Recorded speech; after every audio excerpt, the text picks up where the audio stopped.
Իսկ դու արդեն որոշել ես, թե որ երկրներ պիտի այցելես 2025 թվականին։ Եթե դու էլ ես հոգնել օրեր շարունակ հարցումների անպատասխան մնալուց, դիմիր Travel with N տուրիստական գործակալություն, սպասեցնել չեն տա, անմիջապես կստանաս լավագույն առաջարկները, տուրփաթեթներ, ավիատոմսեր, հյուրանոցների լայն ընտրանի, էքսկուրսիաներ, սոցփաթեթի սպասարկում եւ ամենակարևորը՝ 24/7 ձևաչափով բարեհամբույր սպասարկում։ Travel with N 095 89 20 48 Բարև ձեզ հարգելի հեռուստատեղներ, մենք շարունակում ենք կարևորագույն թեմաների քննարկումները, այս բան ես զրուցել եմ քաղաքագետ Երվանդ Բոզյանից, շնորհակալ եմ պարոն Բոզյան մեր հավերն ընդունելու համար, իհարկե կան աշխարհաքաղաքական հետաքրքիր թեմաներ քննարկելու, բայց քանի որ օրս մի միջադեպ տեղ ունեցավ, այդ միջադեպի խուլիգանական կողմը փորձում է այդ փոքր անգամ Հայաստանյան մասշտաբով, իրավական գնահատական պիտի ստանար անցնեին առաջ այդ միջադեպին, դրան տալ աշխարհաքաղաքական երանգ չեմ կարող դրա մասին չզրուցել, նաև իշխանական որակների մասին զրուցել, խոսքը նոր-նորքի թաղապետի եւ եւս 15 այլ տղամարդկանց կողմից քաղաքացիական ակտիվիստ, Արթուր Չախոյանին ծեծի ենթարկելն էր։ Ու կուսակցության ղեկավար Արամ Զավենիչը հայտարարեց, որ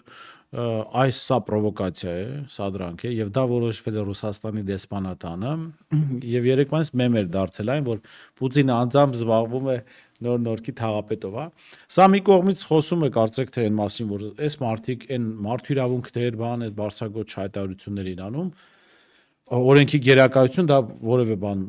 իրենց համար նշանակություն չունի։ Մյուս կողմից իմ տպավորությամբ խոսում է այն մասին, որ իշխանությունը եւ Նիկոլ Փաշինյանը բավական թուլացել են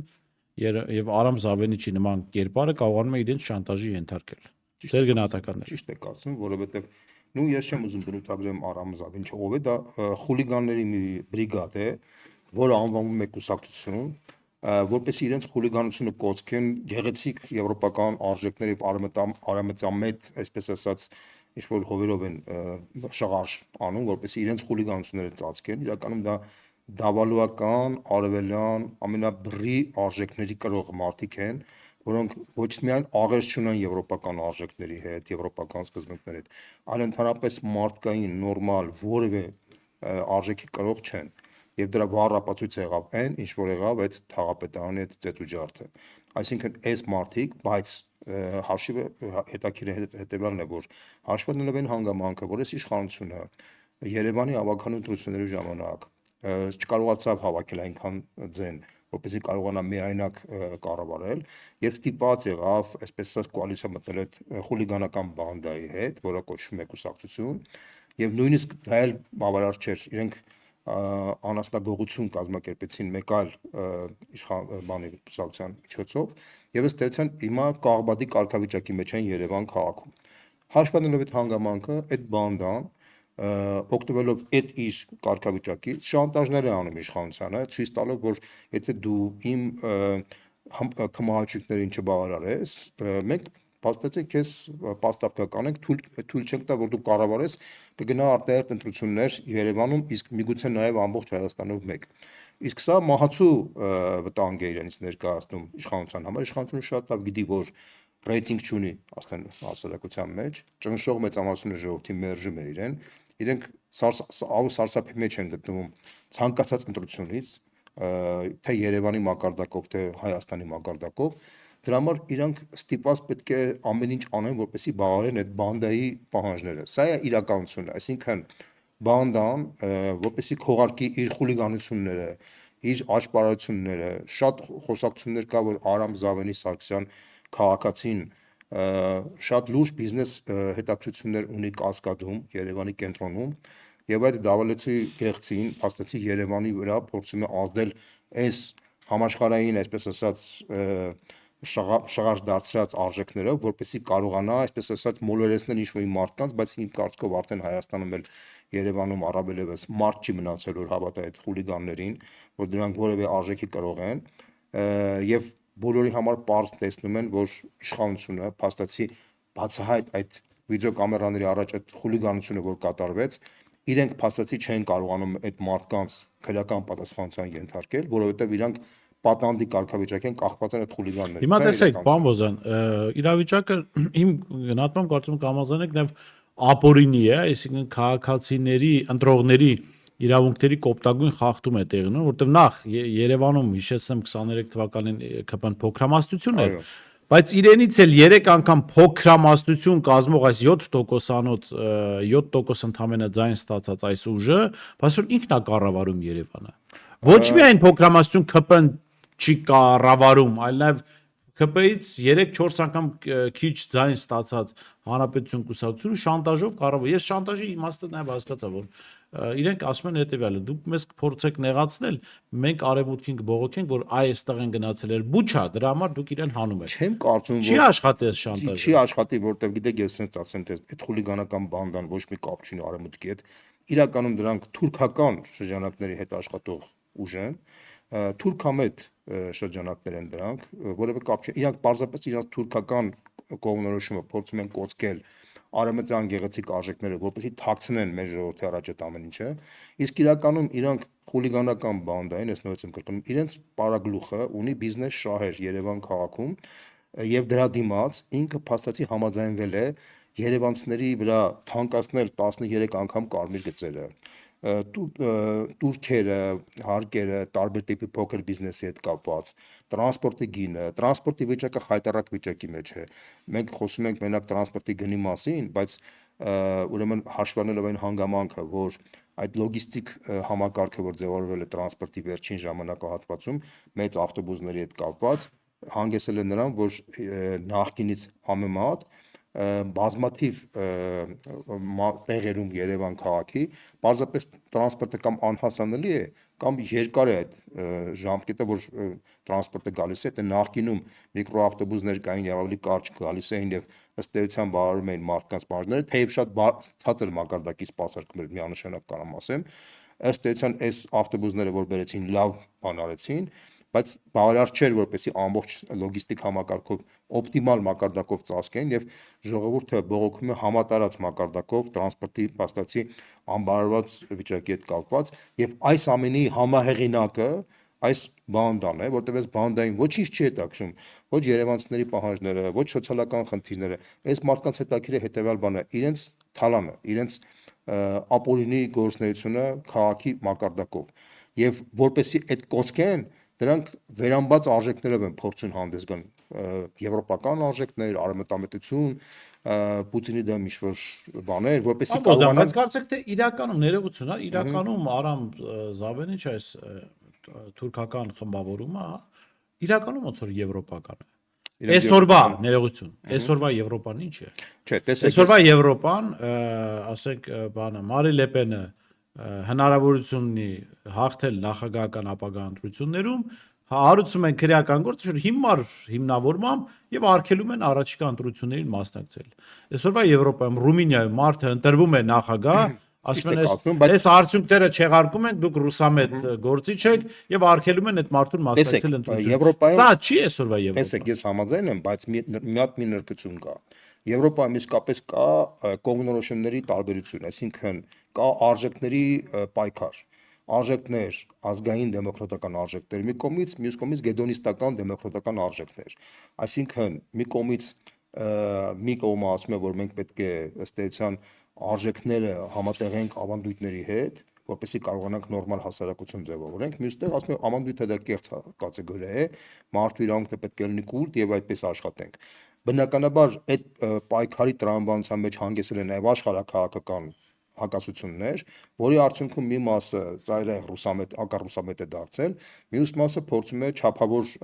նորմալ հարաբերություններ ունենալ Ռուսաստանի հետ։ Ուկրաինական ճգնաժամն էլ բայց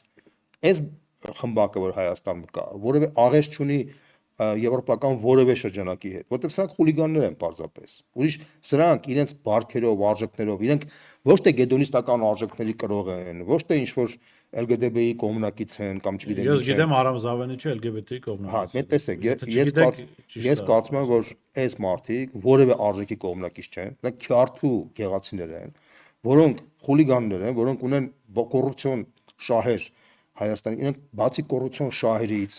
ափրծպր խոսելուց բանից ոչ մի բան չեն պատկերացնում, իրանք ոչ մի արժեքների կրող չեն եւ պարզապես քանի իրենք կոռուպցիոն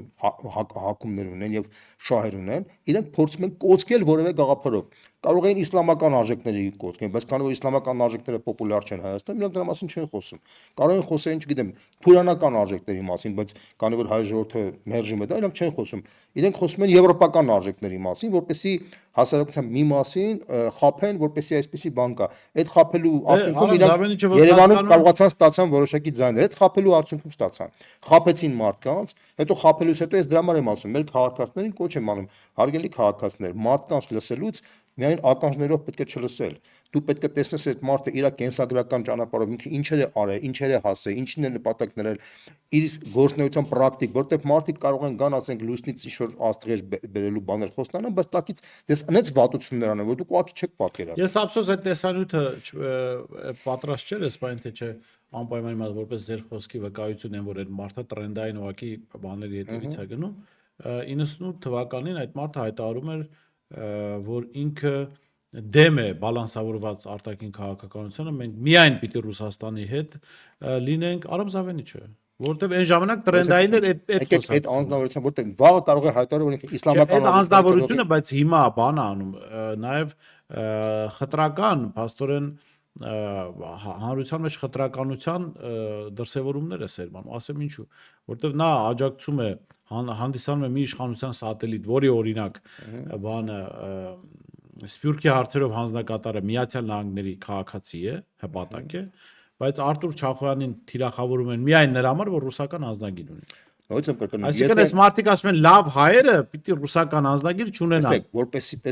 Որպեսի դուք եք իմ կարծիքով այդ որպեսի մենք չմտնենք այն ծուղակի մեջ, որ ինքն է ներքաշում, աշխարհակաղակական Ռուսաստան, Ամերիկա բան։ Այդ ինքը ինչա տենց ասում, որ այդ դուք էլ տենց հարցեր տակ սկսենք Ռուսաստան, Ամերիկա խոսենք։ Այդ խուլիգանները կապ չունեն ոչ Միացյալ Նահանգների ու Ռուսաստանի հետ։ Անիմաստ է խուլիգանների մասին։ Ես իրենց դրսևորումն եմ, բայց իրանք դա են ասում են, որպեսի հասարակության ինչ-որ մի մարդկանց մոտ էմոցիա, որտեղ իրանք բացահայտ կամերայի առաջ ցույց են տվել խուլիգաններ են, բոլորի համար տեսանելի է, իրանք ո՞նց պետք է անեն։ Կամ պետք է խոստով անեն, որ խուլիգան են, կամ պետք է դա այդ խուլիգանությունը կոծկեն հետեւյալը, որ իրենք պայքարում են ինչ-որ մի գաղափարի համար, այս մի գաղափար լավն է, այսպես કે եւ այդ թեման ինքը over թեման մտնում այդ թեմայի մեջ անուղղակիորեն իրենց շահերից, որտեղ փաստացի այդ մարդիկ ասում են մենք Ռուսաստանի դեմ ենք, Ամերիկայի կողմ ենք, ինչ-որ մարդիկ էլ փորձում են կարող են իրեն դատապարտեն, բայց իրականությունը հետեւյալն է, այս մարդիկ խուլիգաններ են, կապ չունեն ոչ Միացյալ Նահանգների, ոչ Ռուսաստանի հետ, իրենց խուլիգանությունը կոծկելու համար մտցնում են այդպիսի աշխարհակաղակական process-ի մեջ, որպեսզի կարողանան փրկել իրենց խուլիգանությունը, սա է, եւ հույս ունեն, որ քրեական գործեր չի բացվի իրենց վրա, եւ որպեսզի չբացվի եւ իրենց թաղապետը իրենց խուլիգանականությունը մարսի, իրենք շանտաժ են անում իշխանությունը, ասում են, եթե դու հիմա փաստորեն մեր թաղապետի վրա քրեական գործ բացեցիր,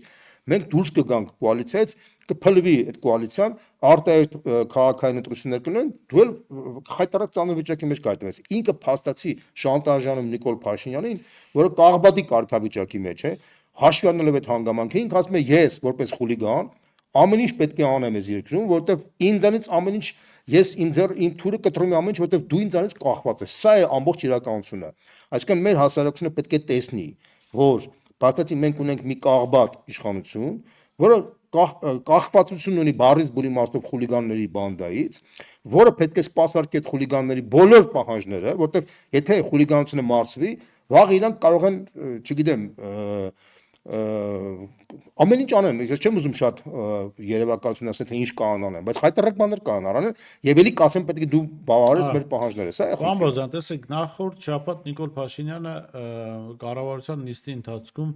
շատ կարևոր հարցեր քննարկում, ես կարծում եմ սա ճակատագրական նշանակություն ունի մեր պետության համար,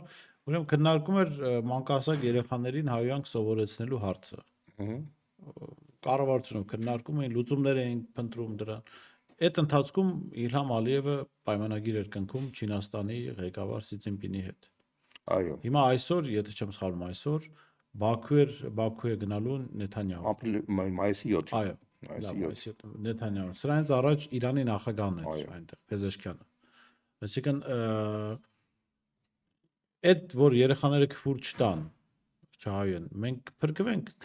Տեսեք, թե երևի թե Սի Ցզինպինի հետ պայմանագիր Ես հասկանում ձեր հարցի իմաստը, տեսեք, իմенно ժողովուրդը պետք է հասկանա, թե մենք ինչ ենք այս ծանր վիճակի մեջ։ Ի վերջո ցանկացած երկիր լավ թե վատ վիճակի մեջ լինելու պարագայում պետք է հասկանանք, թե ով է ղեկավարում այդ երկիրը։ Հիմա վերջնում ենք Իլհամ Ալիևի, մի կողմ թողնենք, որ ինքը հաղթեց պատերազմում, բան եւ այլն։ Ի վերջո պատերազմում դու կարող ես հաղթես, կարող ես պարտվես, բայց դու պետք է կարողանաս արժանապատիվ դուրս գաս այդ իրավիճակից, փորձես երկիրը ճիշտ թունով տանես, չէ՞։ Բացի մի համեմատենք, ես մեր ժողովրդին եմ ուզում, որ ուշադրություն դարձնի, ով է ներկայացնում Ադրբեջանը, ով է ներկայացնում Հայաստանը։ Ուրեմն Իլհամ Ալիևը այս հաղթանակից հետո հսկայական քայլերով փորձում է կապիտալիզացնել իր երկրի շահերը։ Ինչ է անում։ Տեսեք, Տրամպը եկավ իշխանության։ Բոլորը գիտեն, որ Տրամպը հատուկ դաշնակցային հարաբերություններ ունի Իսրայելի հետ։ Այսինքն ինքը բառից բոլի իմաստով Իսրայելին խնամակալի կարգավիճակով է դիտարկում ամեն ինչը։ Գիտակցելով այդ խնդիրը, Տրամպը փորձում է, այսպես ասած, դուր գալ Տրամպին եւ փորձում է ամեն ինչ անել ցույց տալ, որ ինքը լավագույն դաշնակիցը կարող է լինել Իսրայելի համար։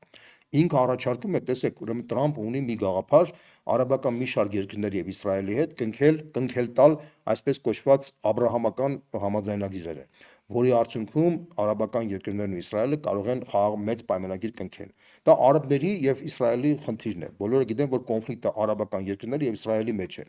Հիմա Իլհամ Ալիևը, որը ոչ մի կոնֆլիկտ չունի ոչ Իսրայելի, ոչ արաբների հետ,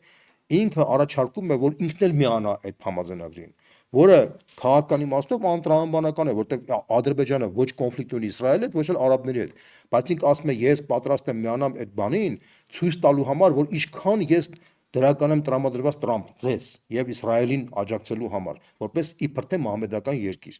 Այսինքն ինքը այդ քայլով փորձում է մեսիջ ուղարկել Տրամփին եւ Իսրայելին, եւ Տրամփն ու Իսրայելը գնահատում են դա։ Հիմա տեսեք, շարունակեմ։ Դուք գիտեք, որ Սիրիայում կա կոնֆլիկտ Թուրքիա եւ Իսրայելի միջեւ։ Թուրքիան ուզում է, որ Սիրիայում ուժեղ սուննիական իշխանություն ձևավորվի, միաբևեռ։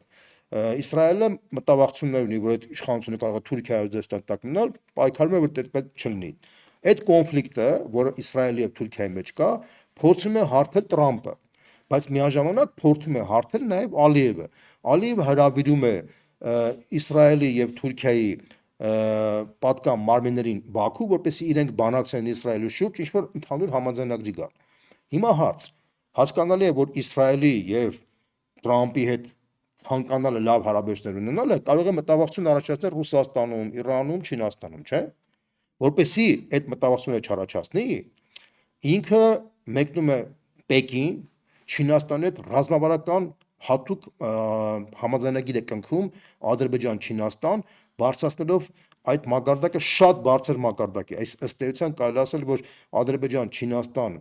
ստրատեգիական հարաբերությունների որակը տարածաշրջանի ամենաբարձր մակարդակին է։ Այսինքն դրանով ինքը ուզում է ցույց տալ, որ ինքը ոչ միայն Տրամպի հետ է փորձում հարաբերություններ հաստատել, այլ նաև Տրամպի գլխավոր հակառակորդ Չինաստանի հետ է բանանում։ Դրանով ինքը մեսիջ է ուղարկում Տրամպին, որ գիտես ինչ, հարգելի Տրամպ, որ ես Չինաստանի հետ այս հարաբերությունները որ հաստատում եմ, բայց ես ճանապարհը դուռը բաց եմ տալի քո համար, որ դու ինձ ավելի մեծ բան առաջարկես։ Հիմա Չինաստանի հետ հարաբերություններ հաստատելով, Տրամպի հետ փորձելով նորմալ հարաբերություններ հաստատել, Իսրայելի հետ փորձելով նորմալ հարաբերություններ հաստատել, ինքը մտավախություն առաջացնում Իրանի մոտ։ Համաձայն եք սրա հետ դուք։ Իրանը ասում է, ես ըստ էության մտավախություն եմ, ինքը ասում է դու մտավախություն մի ունեցի։ Ես քո հետ նորմալ հարաբերություններ կարող եմ հաստատեմ, եւ Իրանի նախագահին հրավիրում է Ադրբեջան, եւ Իրանի նախագահան գնում է Ադրբեջան, եւ մի շարք համաձայնագրեր են կնքվում հյուսիս-հարավ այդ համակարգը աշխատացնելու համար։ Այդ հյուսիս-հարավի մեջ մտնում է նաև Ռուսաստանը։ Այսինքն մեսեջ ուղարկում, որ հարգելի Պուտին, ես պատրաստ եմ նաև քո հետ նորմալ հարաբերություններ հաստատեմ։ Այսինքն Պուտինի, Տրամպի, Սի Ցզինպինի, Նյատանյահուի եւ Իրանի նախագահի հետ ինքը փորձում է այնպիսի համաձայնագրեր կնքել, որտեղ Ադրբեջանը մաքսիմալ մեծ շահ է ստանալու։ Հիմա այս մակարդակը համատում ենք Ադրբեջանի ղեկավարին եւ Հայաստանի ղեկավարին, որը խայտարակ մակարդակի մակարդակ է։ Խայտարակագույն այս մարդը զրոյական պատկերացումներ ունի աշխարհաքաղաքական խնդիրների հետ, դիվանագիտության հետ։ Ռուսաստանի հետ հարաբերությունները փչացրել է։ Միացյալ Նահանգների հետ Բայդենին աջակցելով պրակտիկորեն զրոյական հարաբերությունների Տրամպի հետ։ Իրանի հետ հարաբերություններ գոյություն չունի։ Բնականաբար Իսրայելի հետ հարաբերություններ գոյություն չունի։ Մնացել է միայն Թուրքիան ծաղրում է իրեն։ հասկանում եք, այսինքն այս մարդը Հայաստանի ղեկավարն է, որը Հայաստանը դարձրել է զոհասեղանի վրա է դրել եւ Հայաստանը մաս-մաս կտրտելով տանում է։ Եվ կա Ադրբեջանի ղեկավար, որ իր երկիրը երկրաչափական պրոգրեսիայով բարձրացնում է վերև։ Ինչի է բարձրացնում վերև։ Որն է Ադրբեջանի գլխավոր նպատակը։ Իսրայելը ուզում է, որ Ադրբեջանից ստանա պլազդարմ Իրանի դեմ։ Իրան ուզում է, որ Ադրբեջանը այդպիսի բան չլինի։ Ադրբեջանը փորձում է երկուսի վրա խաղարկել, բայց ինքը ստրատեգիական իմաստով այդպիսի նպատակ չունի։ Ինքը փորձում է երկուսի վրա խաղարկելով երկուսի հետ բաներ ստանալ։ Ինքը փորձում է Տրամպին հասկացնել, որ ինքը պատրաստ է Իսրայելին աջակցելով Տրամպի ստանալ աջակցություն Ադրբեջանի բարձրացման համար։ Ինքը Չինաստանի հետ ստրատեգիական համաձայնագիր կնքում է, որպեսզի Չինաստանին ասի, որ ես մետաքսի ճանապարհի ամենահանգուցային երկիրը կարող եմ դառնալ մեր տարածաշրջանում, բայց դրանց գլխավոր նպատակը որն է, որպեսզի ինքը բոլորի հետ համաձայնության այն բանի շուրջ, որ ինքը այս տարածաշրջանի տեր ու տիրակալը պետք է լինի, եւ ինքը պետք է թելադրի այս տարածաշրջանի ամեն ինչը, այդ թվում Հայաստանի վրա բոլոր խնդիրները, այսինքն ինքը նախապատրաստում է մեծ դիվանագիտական հարթակ, որպեսզի դրանից հետո Հայաստանի հանդեպ ինչ որ անի, ինքը ընդունելի իր քայլերը բոլորը ընդունելի լինի բոլորի կողմից։ Եվ նա կհասնի այդ նպատակին։ Եթե մեր ժողովուրդը այդպես հանգիստ նստի, սպասի, թե Փաշինյանը ինչ լոլորներ է կարդալու երեխաների հետ կապված, հեքիաթների հետ կապված, չգիտեմ, ձվածեղ է սարքելու իր կնոջ հետ ցույց է տալու, ասենք, սա գիտեք ինչն է խնդիրը, սա ողբերգություն է։ Մենք համարում ենք, որ մենք չգիտեմ 2000-2500 տարվա ժողովուրդ ենք, Ադրբեջանն ասում ենք, որ ինքը 100 տարվա ժողովուրդ է, չէ՞, բայց հիմա պատկերացրեք հələ 100 տարվա ժողովրդի ղեկավարը եւ 2500 տարվա ժողովրդի ղեկավարը, դա անհամատեղելի է այդ համատությունը, դա ամոթել է դրա մասին խոսել։ Կամ մենք արդեն դադարել ենք լինել ժողովուրդ, կամ 2500 տարվա ժողովուրդ չենք, կամ այս ամոթից պետք է շուտապույտ դուրս գանք, ես ուրիշ տարբերակ չեմ տեսնում, որովհետև սա ամբողջ աշխարհի առաջ մենք որպես ազգ խայտառակվում ենք ամեն օր, ամեն ժամ, ամեն րոպե, խուլիգանական բանդան, ծեծուջարդ է կազմակերպում, մենք բոլորս նայում ենք, իշխանությունը փաստացի չի կարող այդ խուլիգանական բանդային պատժել, երբ որ դա կատարվել է վիդեոկամերայից առաջ, եւ այդ խուլիգանական բանդան իր բանդիտիզմը քողարկում է աշխարհակաղակական խնդիրներով եւ այդ ամեն ինչը մենք մարսենք, դա վիրավորական է ցանկացած արևմտամետի, ցանկացած ռուսամետի, ցանկացած, չգիտեմ, եվրոպամետի, չգիտեմ, հայամետի, ավստրալիամետի համար ընդհանրապես այս թեմայի մասին խոսելը դա վիրավորական է, որտեղ երբ որ խուլիգաններին փաստացի պետք է դու ոչ թե որպես խուլիգանի պես պատժես, այլ ինչ պետք է աշխարհակաղակական բաներով, դա ամոթ է դրա համար։ Ես դրա համար կոչ եմ անում բոլորին այս թեմայի շուրջ չմտնել այս մարդկանց ծուղակը եւ սկսել քննարկել թե Ռուսաստանը թե Ամերիկան ինչ հարաբերությունների մեջ ունեն։ Այս խուլիգանները պետք է պատժեն եւ վերջ։ Եթե դու չես կարողանում պատժես, ուրեմն դու այնքան թույլ ես, ողորմելի, դու մի խուլիգանի չես կարող պատժել։ Դու ոնց կարաս Ալիևին հակադրվես։ Դու այս խուլիգանին չես կարող պատժել։ Դու ոնց կարաս երկրում կարգու կանոն հաստատես, օրինական իշխանություն հաստատվես, գոնե ինչ որ իրավական համակարգ աշխատի։ Դա հնարավոր չի տես բան։ Սա է խնդիրը։ Հիմա հայանք սովորեցնում եք ձեր թորներին, թե չէ։ Գիտեք, ուրեմն ես ասեմ ձեզ, ես կարծում եմ, որ շատերը չեն Հետևում եք պատկերացնում, վարչապետի կարգավորմանը։ շատերը չեն պատկերացնում, որ երեխաների այսօրվա դրությամբ ես կարծում եմ երեխաների ծնողներն էլ կարող են հաստատել։ Ուրեմն վերջին մի քանի տարվա ընթացքում աստղաբաշխական մակարդակով, երկրաչափական մակարդակով ավելացել է ոչ թե հայանքի խնդիրը, այլ թմրամոլության խնդիրը։ Ուրեմն թմրամոլությունը համատարած տարածում ունի ամբողջ դպրոցներում, բաներում։ Սա այսպիսի բան Հայաստանի 30 տարվա պատմության մեջ չի եղել, ավելին կարող եմ ասեմ 70 տարվա խորհրդային Հայաստանի պատմության մեջ չի եղել։ Մենք գիտենք, որ հարևան Վրաստանը միշտ այդ պրոբլեմ է եղել, Հայաստանում երբեք այդ պրոբլեմը չի ունեցել, մենք միշտ ասել ենք։ Հետո ասում եք Նիկոլ Փաշինյանն որ աննախադեպ արդյունքներ չունեն։ Դե հիմա աննախադեպ արդյունքները թմրամոլների զարգացման եւ թմրամոլության զարգացման իմաստով դա ուղղակի ողբերգություն է։ Եվ այս ողբերգությունը միայն այսպես գնահատելով, միայն sense անպագորգոր խոսքերով չես կարող կոչկես, որտեղ սա լրջագույն խնդրեմ է, սա ես կարծում եմ, որ դա պատահական process չէ, դա հետևողական գործընթաց է եղել մեր երիտասարդներին, մեր իշխանական անուններ են շրջանառվում տարբեր։ Ես sense ձևակերպեմ, ես այդտեղ նույնիսկ ավելի հոտ եմ առնում այլ ավելի վտանգավոր process-ներ դրսից, որը օգտագործում է մեր դեմ, որտեղ այսպիսի բան Հայաստանի հայկական ավանդական արժեքային համակարգին խորտ երևույթ էր, ես նույնիսկ կրկնում, խորհրդային Հայաստանի, խորհրդային Վրաստանի պատմության մեջ բոլորս էլ գիտենք, որ Վրաստանը միշտ այդ հակումը եղել է, Հայաստանում այդ հակումը չի եղել։ Այդ տարբերությունը եղել է մոտավորապես 3-4 անգամներով է եղել։ 30 տարվա ընթացքում Հայաստանի անկախ պատմության մեջ այդպիսի բան չի եղել։ Եկային իհարկե նարկոմաններ կային, բաներ կային, թմրամոլություն կար, բայց այն աստիճանի, որտեղ Telegram ալիքներով դու կարող ես եւ այդ աստիճանի համարյա կիսալեգալ մակարդակի, որ այս բանը տարածված է։ Գալեն Սիմոնյանը գրել էր, չէ, 2017 թվականին մարդը գրել էր թմրադեղերի վաճառքը պիտի օրինականացվի։ Ահա, այսինքն ինչ եմ ուզում ասեմ։ Փաստացի ստացվել է մի հատ իրավիճակ, երբ որ դրսի հայտնի շրջանակները օգտագործելով այս մարդկանց անմեղսունակ պատկերացումները այս խնդրի վերաբերյալ ինտերվենցիա են արել մեր ժողովրդի դեմ այս process-ի մեջ եւ նպատակ են դրել ըստ էության կազմակերպել, կազմալուծել մեր երիտասարդությանը։ Սա շատ լուրջ խնդիր է։ Սա ոչ մեկ չի քննարկում։ Չեմ էլ ուզում քննարկման մասին չեմ ուզում ասեմ, ցավոք սրտի եմ ասում, մեր ընդդիմադիր շրջանակների օրակարգային մակարդակը ուղղակի խայտարակ վիճակի մեջ է, ես չեմ ուզում քննարկեմ, դա ուղղակի ողբերգություն է, ես ասենց ասեմ ձեզ, որովհետեւ այն իրավիճակը, որտեղ մեր ժողովուրդը կա եւ այն օրակարգը, որը հնչում է ահռելի սարուձոր տարբերություն կա։ Դուք չեք պատկերացնում, թե ինչ ծանր վիճակի մեջ է մեր ժողովուրդը գտնվում։ Միջին աշխատավարձը, իրական միջին աշխատավարձը մարզերում գիտեք ինչքան է հասնում, որ միջինը 70-ից 100,000 դրամ։ 150,000 դրամի համար մարդիկ քյալա են տալիս։ Ասում են, եթե մենք 150,000, իսկ պաշտոնական տվյալներով 700-800 դոլար է պաշտոնական համարվում։ Գիտեք ինչ է այդպես համարվում, որտեղ բանկերում, ֆինանսական կառույցներում, պետական որոշ շրջանակներում բաներում աշխատական աշխատանք։ Ես մի օրինակ բերեմ, որ դուք պատկերացնեք։ Ուրեմն մինչև 18 թվականը, եթե համախառն բանկերը ունենային մոտավորապես 50 միլիոն դոլար եկամուտ, դա կհամարվեր լկտի թալան բանկերի կողմից Հայաստանի ժողովրդի նկատմամբ։ Եվ բոլոր ժողովրդի Մենք ասում 100 միլիոն դոլարներ Հիմա տեսեք, ուրեմն 20 թվականին համախառն մաքուր եկամուտը բանկերի դարձավ 100 միլիոն դոլար, 21 թվականին դարձավ 280 միլիոն դոլար, 23 թվականին դարավ 600 միլիոն դոլար, 600 միլիոն դոլար, 24 թվականին 920 միլիոն դոլար, պաշտոնական ինֆորմացիա եմ ասում։ Հիմա 1 միլիարդ Այս տարի անցնել է 1 միլիարդ դոլարի։ 1 միլիարդ դոլար եւ մինչեւ 18 թվականը 50 միլիոն դոլար, համատեք այդ ամեն ինչը։ Իսկ այդ միլիարդավոր դոլարները ինչի հաշվին են գնացել, ձեզ հարցին պատասխանեմ։ Ուրեմն Հայաստանի տնտեսությունը ըստ էության աճել է մոտավորապես 2 անգամ այդ զուգահեռ բիզնեսի հետ կապված է ռուս-ուկրաինական պատերազմի արդյունքում հայ-ռուսական շրջանաբանը ապրանքաշրջանառությունը հասել է մինչև 13 միլիարդ դոլարի, հա, ասես ձևակերպեմ։ Եվ ըստ էության բայց մարդկանց կենսամակարդակը չի փոխվել։ Մարդկանց կենսամակարդակը ոչ միայն չի ավելացել իրականում, այլ անգամներով ավելի վատացել է։ Եվ դուք գիտեք, որ մարդիկ մարզերում բավականին զանգվածային բնույթ է ստանում, որ մարդը չի կարողանում վարկի տակ բանանել, ինքը իր բնակարանը, տունը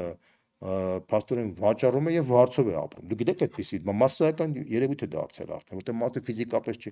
ել չեմ ուզում ասեմ բժշկական ծառայությունների խայտարակ թանկ լինելը։ Դա ուղղակի աներևակայալի թանկ է համատած Վրաստանի հետ։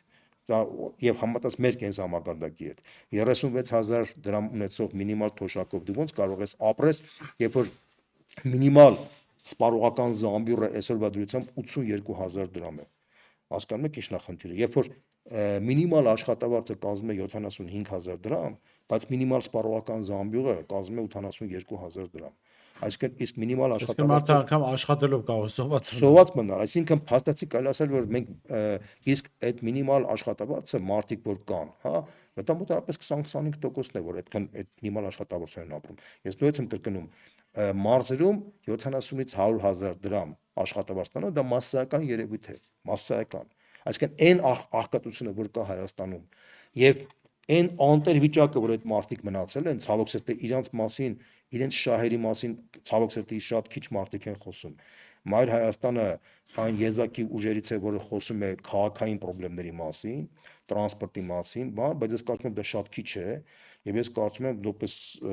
քննադատական եմ ասում, մենք պետք է ընդլայնենք մեր սոցիալական, այսպես ասած, խոսույթը, որովհետեւ մարդկանց պահանջը հսկայական է բոլոր տիպի հարցերի վերաբերյալ եւ փոքր բիզնեսի հետ կապված եւ գույքահարկի թանկացման հետ կապված եւ այդ համատարած հայտարարագրի հետ կապված խնդիրները եւ տրանսպորտի մենք խոսում ենք տրանսպորտի թանկացման մասին բայց դուք չեք տիրապետում այլ խնդրի ավելի գլխավոր տրանսպորտի թանկացումը չէ ավելի կարևոր հենց որ այն լոգիստիկան որ կա Երևան քաղաքում տրանսպորտի դա հայտարարակ վատացել է ուրիշ պատճառով տեսեք եթե նախկինում մարշրուտկաներ էին, գազելներ էին, չէ, փոքր գազելներ էին եւ քանի որ մասնավոր էր, իրենք բնազդով գիտեին թե որտեղ ինչ պահանջարկ կա, իրենց փող իրենց գրպաններ գնում եւ իրենք գերշահութներ ստանալով 100 դրամով կարողանում էին բավարարել մարդկանց պահանջները, բայց շատ վատ սպասարկում կար, հայտարարակ գազելներ էր, բայց բոլորս հիշում ենք այդ պատմությունը։ Հիմա մեծ ավտոբուսներ են եկել, որը ճիշտ է, բայց մեծ ավտոբուսները բերելով ըստ էության հսկայական ռայոններ կան, որոնք դուրս են մնացել, ոչ միայն դուրս են մնացել, այլ բանը ժամանակն է երկար, եթե նախկինում գազելները գալիս էին բանը 15 րոպե 1, 20 րոպե 1, հիմա գալիս են ժամուկես 1, այսինքն մարդը ժամուկես սպասում է, որպեսզի ավտոբուս նստի, ինքը չի կարողանում հասնի գնա, եւ ինքը ժամուկեսվա մեջ պետք է կարողանա, ես ուղղակի ասած ասեմ, ահռելի է մակարդ այդ խնդիրները, որ մարդը Ամոզյան, ես շատ լավ էր որ մարզերի մասը խոսեցի, երևի առաջկա մի առանձին թողարկում կարելի է դրան նվիրել, որովհետեւ ես ապրելով մարզում տեսնում եմ մարզերի նույն տրանսպորտային համակարգի խնդիրը այս մարդիկ ամեն քայլափոխի ցույց են տալիս ինչ է անարդյունավետ կառավարումը, ինչ է նշանակում կայացնել որոշում չհասկանալով հետևանքները, որովհետեւ նույն ներողություն ավարտեմ Պավլոզյան մեր մարզում մի շարք գյուղերում այդ թվային գյուղում որտեղ ես եմ ապրում իշխանությունը որոշում է կայացնել կասեցնել Երևանի հետ կապող գործող տրանսպորտային համակարգ կասեցրել են արդեն 3-րդ ամիսն է գյուղը չունի տրանսպորտ մարդիկ ուղղակի փողոցներին կանգնում են չգիտեն ոնց տաքսիներով այսինքն հավելյալ վճարներ են անում եւ դեռ հայտնի չի երբ կլուծվի այդ որ հարցը այո ասում Պրոշյանի պատմությունը բան այդ դրա հետ է կապը այսինքն ինչ եմ ուզում ասեմ որ համատարած ծանր ես ասեմ դες գիտեք մարդկանց 90%-ը ճգռած են վարկերի տակ ընդորում այն վարկերի տակ այն բանկերի կողմից ովքեր ոչ թե գերշահութներ են ստանում, գեր-շահութներ են ստանում։ Դուք ասում եք գեր, $1 միլիարդ շահութ այս բանկային համակարգը որ ստանում է, ինչի հաշվին է ստանում։ Հայաստանում ոչ արտադրություն կա, ոչ բան կա։ Ինքը միայն սպասարկման մարդկանց վարկերի տակ ճգռելով մարդիկ ստիպված գոյատևելու համար ապրում են բանկերի բաներ ամեն ինչը փոխանցումներով է դարել 300,000 դրամից ավել ցանկացած բան պետք է փոխանցումով անես եւ բանկերն էլ միջնորդաբար են վերցնում Եվ նախկինում գիտեք ոնց էր, երկրի ղեկավարները կանչում էին բանկերի ասոցիացիայի ղեկավարին, ասում են գիտես ինչ, իմացի, որ հանգարց այս պետքա դուք հաշվի առնեք կա սոցիալական բեռնություն միջնորդաբար չվեր։ Հիմա գիտեք ինչ վիճակի մեջ է։ Բանկերում մարդը կարող է հաշիվ ունենալ իր աշխատավարձը փոխանցելու համար միջնորդավճարը վերցնում։ Գիտեք ինչ ահռելի միջնորդավճարներ։ Իր հաշվի մեջ դուք հասկանում եք, այտենց բան նախկինում լինեին բանկերին սենց կհոշոտեին իշխանությունները։ Այս իշխանությունը դա նվեր է թալանչիների համար, սա նվեր է բանկերի գերշահութներ ստանալու համար, սա նվեր է մարդկանց զբաղվողների համար, սա նվեր է ամեն ինչի համար, նվեր է ադրբեջանցիների համար, նվեր է թուրքերի համար, նվեր է մեր բոլոր հակառակորդների համար, սա այսպիսի նվեր իշխանություն, մեր ժողովրդի դեմ բոլոր ինչ որ կա, սա նվեր է այս բոլորի համար, ամենամեծ ողբերգությունը կանում են դրա մեջ Ես ամենալավ այնուամենայնիվ ուզում ասեմ, որ ի վերջո այս մարդը եկավ իշխանության մեր ժողովրդի ծոցից, մեր ժողովրդի այն միջին տեսակը եկավ իշխանության, չէ։ Հիմա մեր ժողովուրդը պետք է տեսնի, որ ընդհանրապես ոչ թե իր տեսակի մարդը պետք է գա իշխանության։ Աշխարհում այդպես բան չի լինում։ Պետք է գա այն մարդը, որը ավելի գրագետ է, նորմալ մարդ է, ավելի հասկանում է, ինքը պետք է ժողովրդին ուղղորդի ինչ-որ տեղ։ Ժողովուրդը, բոլոր աշխարհի բոլոր ժողովուրդները, Բորիս, իրենք ուղղորդվում են խելոք մարդկանց կողմից։ Խելոք մարդիկ են ուղղորդում, խելոք մարդիկ են վերնախավն է ձևավորում ժողովուրդ։ Ոչ թե ժողովուրդը ինքնստիկյան ժողովուրդ է դառնում։ Այսինքն մարդը, հասարակ մարդը թող ոչ մեկ չնեղանա։ Ինքը շատ խելք չունի, որ հասկանա թե ընդհանրապես ինչ է իրենց ներկայացնում դիվանագիտությունը, տնտեսական զարգացում բան։ Խելոք մարդիկ կան, այդ խելոք մարդիկ դեռ Պլատոնի, Արիստոտելի ժամանակ դա արդեն հայտնի էր։ Այդ մարդիկ սովորեցնում են ժողովրդին եւ ժողովուրդը հետևելով այդ ամեն ինչին ինքը դառնում է նորմալ խելոք ժողովուրդ։ Այդպես են զարգացել ամերիկացիները, ֆրանսիացիները, գերմանացիները, ռուսները, իտալացիները, այդպես են զարգացել թուրքերը, պարսիկները, բոլոր այն ժողովուրդները, որոնք հասել են մեծ հաջողությունների։ Մենք էլ ըստ էության մենք քանի որ հիասթափված էինք նախկին իշխանություններից, ընդ ժամանակ շատ վատ բարքեր կար, կոռուպցիա կար, թալան կար, անազնվություններ կար, բան կար, որը ճիշտ էր։ Մեր ժողովրդի մեջ առաջացավ այն գաղափարը, որ եթե մեկ ծոցից մեր նման մի մարդ, որը ատամ չունի, բան չունի, այ կգա իշխանության, ինքը մեր ժողովրդի նման կլինի եւ ժողովրդի խնդիրները կբավարարի։ Էդի սխալ եւ վտանգավոր, մահացու վտանգավոր պատկերացումներ են, որովհետեւ հասարակ մարդը չի կարող տիրապետել այն խնդիրներին, որոնք տիրապետում է օրինակ, եթե պատկերացնում եք ադրբեջանցի մի շարքային ադրբեջանցի չոբան գնար դառնալ իշխանություն, դա մեր համար նվեր կլներ։ Դրա համար էլ այնտեղ գալիս է մի մարդ, որը մեծ ավանդույթ ունի իշխանության, իր հայրը եղել Այստեղ էլի ժողովրդին, ես ժողովրդին Չէ, ժողովրդին ես չեմ մեղադրում։ Չէ, գիտեք Ես ինչի։ ես ժողովրդին չեմ մեղադրում։ Անկամ այդ մարդու նման մարդկանց, ասիկան Ադրբեջանի չի չոբանը չի կարողանում գա։ Որովհետև Որտեւ էլիտան, չէ, որտեւ էլիտան ձևավորել է այնպեսի միջավայր, որ անունը իր տեղը գիտի։ Աշխարհում ոչ մի չոբան, կներեք, ես չեմ ուզում վիրավորեմ այդ մասնակցությունը, շատ կարևոր մասնակցություն է, բայց ոչ մի չոբան չի կարող գա իշխանության։ Ամեն մարդ իր տեղը պետք է աշխատի։ Չոբանը իր տեղը, Վարշավիդը իր տեղը։ Եթե ինքը չի ուզում չոբան աշխատի, կարող է կրթվել ուրիշ բան։ Այդ ուրիշ բան։ Եթե դու կրթվում ես, դիվանագիտական դպրոց ես անցնում, կամ քաղաքագիտական դպրոց ես անցնում, կամ սկսում ես կարդալ եւ այդ կարդալով քո ցենզը բարձրացնում ես, դու իրավունք ունես դառնալու արդեն երկրի ղեկավար, անկախ տնից դու չոբան ես եղել, թե Վարշավիր ես եղել։ Բայց երբ որ դու լինելով չոբան, հասկանում կամ լինելով կներես Վարշավիր կամ տաքսիստ, բայց ոչ մի կրթություն չես ուզում ստանաս, բայց ուզում ես միանգամից գաս իշխանության կամ նախարար աշխատես, ոնց որ ինչքան անգրագետ մարդիկ կան այսօր նախարար են աշխատում, վարչության պետեր են աշխատում, թաղապետեր են աշխատում, խուլիգանները թաղապետեր են աշխատում, հասկանում եք, դա մալ երկիրը այս վիճակի մեջ է։ Այս երկիրը ինչ է այս վիճակի մեջ, որովհետև ամեն մեկ իր տեղում չէ։ Որի ջան, սրա մեջ է, եթե մենք ամեն մեկ իր տեղում դրեցինք, այս երկիրը կզարգանա Շատ լավ, պարոն Բոզյան, արտաքին քաղաքական ցեկանք ներքինի մասին առանձին նաև երկար քննարկումներ կունենանք։ Շնորհակալ եմ հրավերն ընդունելու համար։ Ես շեշտում զրուցում էի քաղաքագետ Երվանդ Բոզյանից, տեսություն կհանդիպենք։